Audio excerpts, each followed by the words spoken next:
Hello అండి, నేను మీ లత. Welcome back to మన లత ఛానల్.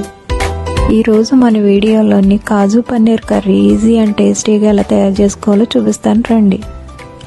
ముందుగా పన్నీర్ని చిన్న చిన్న ముక్కలుగా కట్ చేసుకోవాలి. ఇప్పుడు పన్నీర్ ముక్కల్ని ఒక బౌల్లోకి తీసుకుని పావు స్పూన్ పసుపు, పావు స్పూన్ సాల్ట్, పావు స్పూన్ గరం మసాలా, పావు స్పూన్ కారం వేసుకుని పన్నీర్ ముక్కలకు బాగా పట్టించాలి.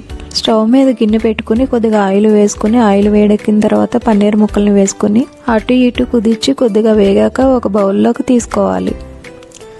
నేను ఇక్కడ బీట్రూట్ని కూడా వాడుతున్నాను, ఎందుకంటే కలర్కి బదులుగా బీట్రూట్ని వాడుతున్నాను.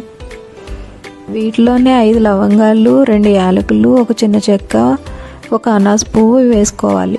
ఇవన్నీ కూడా బాగా కలుపుకుని ఒక స్పూన్ సాల్ట్, కొద్దిగా కాజు కూడా వేసుకుని కలుపుకోవాలి. కొద్దిగా మగ్గిన తర్వాత ఒక ప్లేట్లోకి తీసుకుని చల్లారబెట్టుకోవాలి. ఇప్పుడు వీటిని మిక్సీ జార్లోకి తీసుకుని కొద్దిగా కొత్తిమీర కూడా వేసుకుని మెత్తని పేస్ట్లా చేసుకోవాలి. ఇప్పుడు స్టవ్ మీద గిన్నె పెట్టుకుని కొద్దిగా ఆయిల్ వేసుకుని కాజును వేసుకుని దోరగా వేయించుకోవాలి. దీనిలోనే ఒక స్పూన్ అల్లం వెల్లుల్లి పేస్ట్, ఒక స్పూన్ కారం, ఒక స్పూన్ సాల్ట్, పావు స్పూన్ పసుపు, ఒక బిర్యానీ ఆకు, 3 యాలకులు, 5 లవంగాలు, చిన్న చెక్క ముక్క, గరం మసాలా వేసుకుని వేయించుకోవాలి. దీనిలోనే మిక్సీ పట్టిన పేస్ట్ని కూడా వేసుకుని బాగా కలుపుకోవాలి.